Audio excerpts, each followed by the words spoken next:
Everybody, the greatest men in the history of the planet Earth were adventurers. If you look back thousands of years ago, and even less, probably less than 1,000 years ago, you got Ferdinand Magellan, the first man to ever circumnavigate the globe. You have Ibn Battuta and Marco Polo, two gentlemen who traveled much of the known world at that time, which was like Europe and Africa and Asia, and they did it on like horseback. This was before cars, this was before planes, this was an ancient time, all right?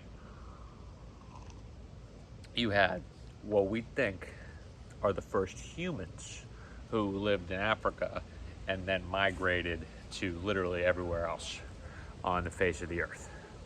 So that's a big journey, and that's a lot of people who actually did that journey. You got, what was his name? Christopher Columbus, who came, he petitioned the King of Spain to say, hey, I heard there's a new land and I need some boats and we're gonna go check it out. And he was also trying to go around the earth. He got to the Caribbean, he thought he was in India.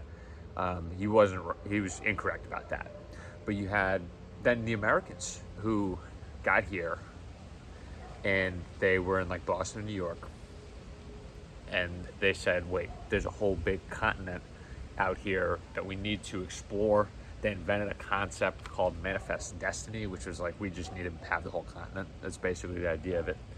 And you had Ponce de Leon, who circumnavigated beautiful Florida. He basically trawled around the Everglades looking for the Fountain of Youth. He didn't find it because the Fountain of Youth is unlikely to exist. But you know, there's a state park named after him now. These are only some of the great adventurers that come to mind. We even write stories about the great adventurers like Odysseus. That is a movie, it's coming out soon, Matt Damon, whatever. It goes back to the Trojan War with Greece. And supposedly they bring this giant wooden horse to the gates of Troy because Helen of Troy was a baddie, a beautiful woman for that time, world famous. So this was before Instagram, right? Kind of crazy. So everyone knew about this, and they construct this giant wooden horse. They sneak in the belly of the horse, the Greek army, and they present it as a gift. And then the Greeks are unleashed, you know, and in the night they take the city finally. And then Odysseus, this great adventurer, essentially becomes lost at sea on the way back. I think there's some kind of curse involved or something. And just travels. It's this epic journey home. So a lot of the great men of history that we know about today were fantastic adventurers. We're the kind of person that you write great stories about. Now, we have a problem in today's day and age that we know where everything is on Earth, and everywhere on Earth is claimed by some kind of country or nationality, at the very least, even if it's not inhabited. Like every island in the Pacific Ocean, I'm sure, has been claimed by somebody. You know, even if there's nobody living on it, it's under the control of some government or another because they found it on a map and they said, we need this. Maybe the one exception is Antarctica, which scientists are down there. Nobody knows what's behind the ice walls, all right? So that's a true fact. I don't know that Antarctica, I think that might be some kind of an agreement of countries that we're not going to disturb this area, but kind of poses a problem because we know that pretty much all throughout history, men have been great adventurers. They've had the opportunity to go on quests. Even Henry David Thoreau going up to the backwoods of Maine hundreds of years ago, back when Maine was this wild wilderness. A lot of it still is, but it was easier back then to just go somewhere, build a log cabin, go to the frontier, build a new life. There's no modern frontier. The modern frontier is the moon or Mars, and you got guys like Elon Musk who are trying to get there, but we're not quite there yet. So we still have no frontier. We're in a frontierless age. The frontier exclusively exists now in, you know, the mind of the people, in the digital realm, in what can you do, what can you build, what can you make. And that kind of poses a tough question. What happens to the adventurers? What happens to all those people who would be frontiersmen or who would be trying to build some kind of crazy life, but there's no frontier afforded to them?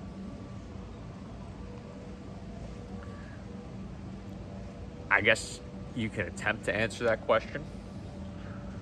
You just need to bring that adventure and that spice into your life. So this period of office jobs in history has afforded us, this is like what, 50 years people have been really working in offices, because the 9-to-5 was invented by Henry Ford in a factory line. That wasn't really an office job, but you'd show up 9 to 5 to build cars. So this period of the office job has come up in the past like 50 years, and it's probably the antithesis of adventure, but it does provide us a great deal of comfort and stability. You know, humans throughout history have had to deal with elements and danger, but nowadays you deal with emails and meetings, which is spiritually much lamer, but in reality is much safer and probably preferable. It's a trade-off, but that intrinsic spirit of adventure, that intrinsic spirit of knowing, hey, I want to get out there and do something like that, it means that we don't know what to do with it, because you don't get to express that when you're at an office job. And people, I think they try to travel the world and go to like every different country. You see it if you open Instagram and you go through everyone's stories, everyone's like, oh my God, I'm in London right now, or I'm in Switzerland, or I'm in South America. You're looking for that adventure and that frontier, but in reality, you're just spending $1 to, eat some nice food and drink some nice drinks somewhere else. So what we need to do is to find that spirit of adventure. You need to pick a quest. You need to have some mental horizon or some mental frontier that you can actually work towards and materialize and feel like you're going on some kind of great journey. You need a long-term horizon, if there's no frontier, you got to create your own frontier. You look at people, really anyone who set some kind of lofty goal for themselves. Even at work, let's say you work in sales and you've never closed more than 10 deals in a month, but you want to get to 10. That's like a temporary horizon or frontier that you can be like, I'm gonna set myself to this and I'm gonna get there because it's a new horizon. You've never been there before. This is what people chase with money too, I think, by the way. Because if you had $10 million, what would you actually do with a stack of cash? You couldn't actually do a lot with the money. But what does the money represent? It represents a storage value, which you can exchange with someone in exchange for, land or really goods and services, or really something back. You can also exchange it for experiences. So in a world where there's no frontier and there's no, great experience or land grab or something to be chased, that's nowadays everyone's like, all right, well, money is a great proxy for this. And so might as well make a bunch of it so that I have the optionality to exchange it for whatever experience or service or what have you that you're looking for. So I don't have an answer for this, but the question is, in an era without a frontier, how do we become great adventurers? How do we become people who can kind of break the cycle of normal repetitiveness which crushes the soul? And how do we embark on new adventures and new journeys? A thought that occurred to me just now we live in an era nowadays where people are getting married later than ever, and if you look around, there's a lot of talk about the birth rate, how it's going down, and it needs to go up for society, but it's been going down lately. Think about this: when you have a kid, and I don't yet, but when you do have a kid, what you hear is that you kind of get to live vicariously through the new experiences that your kid is having that you've had before. So you actually, in seeing a little small version of yourself, you get to experience that novelty and that journey and that sense of adventure. When your little kid is out with you, you're on a walk in the forest that you've maybe been in before, but to them it's some mystical realm that they've never actually been to before. That's when people talk about childlike wonder. The world is an adventure when you have that childlike wonder and that childlike joy. If you lose that and you just are going to your job and you're going through your routines and you are doing the same thing day in, day out with no something to chase, it crushes the soul, because you don't have that childlike joy. Everything becomes dull, even in a world of so much potential, optionality, variety, comfort. We have all those things maximized, but the novelty of it goes down, and so you're not adventure maxing. You've maximized your comfort, you've maximized your you maximized your maybe money or whatever. It doesn't even matter. You maximize everything except your sense of life and joy. So people say having kids fixing this. I think we know in Frontier that might fix it for people who having kids is not an option or feel, squeezed out of today's society as far as their work, the unemployed crowd, of which there's many. Something funny, by the way, about the unemployment rate? It doesn't actually count people who are just out of the workforce, not seeking jobs. But there's a lot of young men especially who just have failed to enter the workforce, and so they're not counted in the unemployment rate.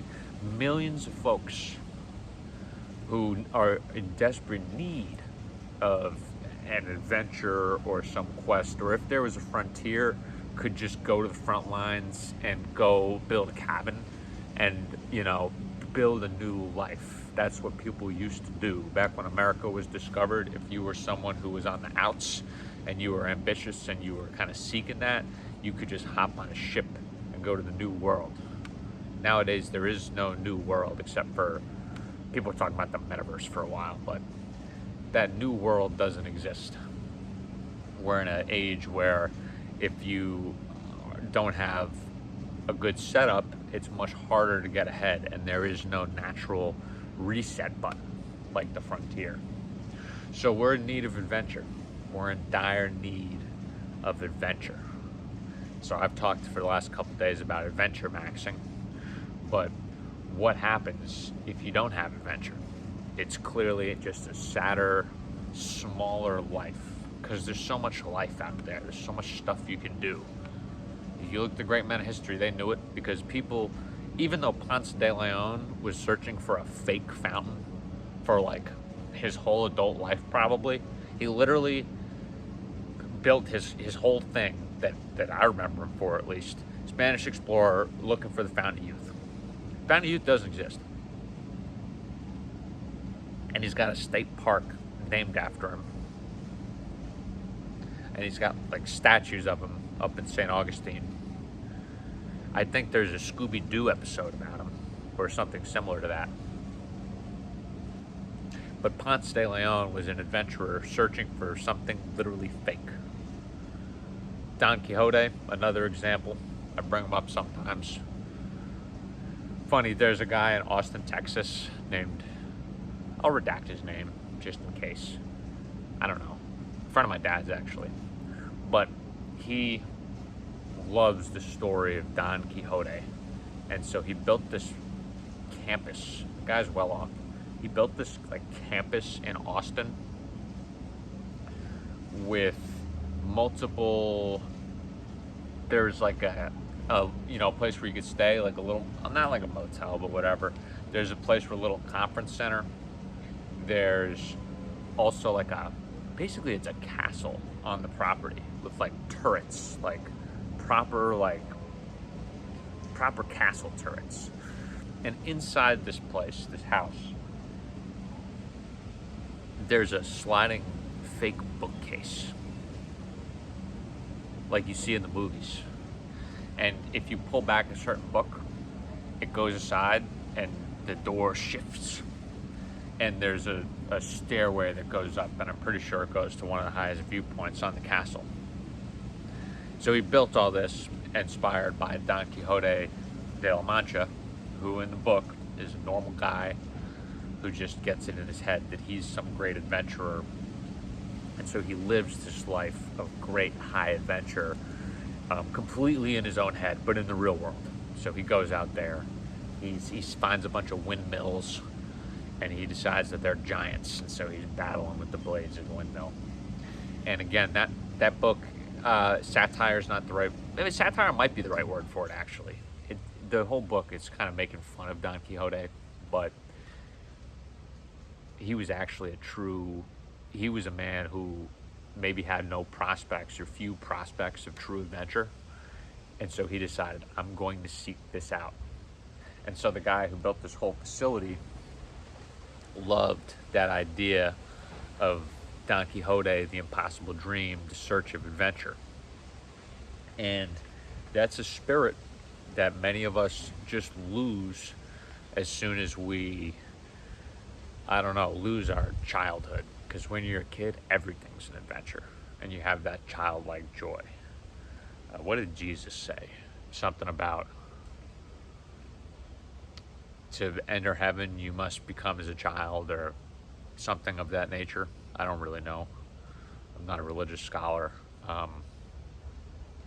But to certainly to be that best version of yourself, to be the one who can contribute brightness and joy to the world and live in a good way, you need that childlike joy.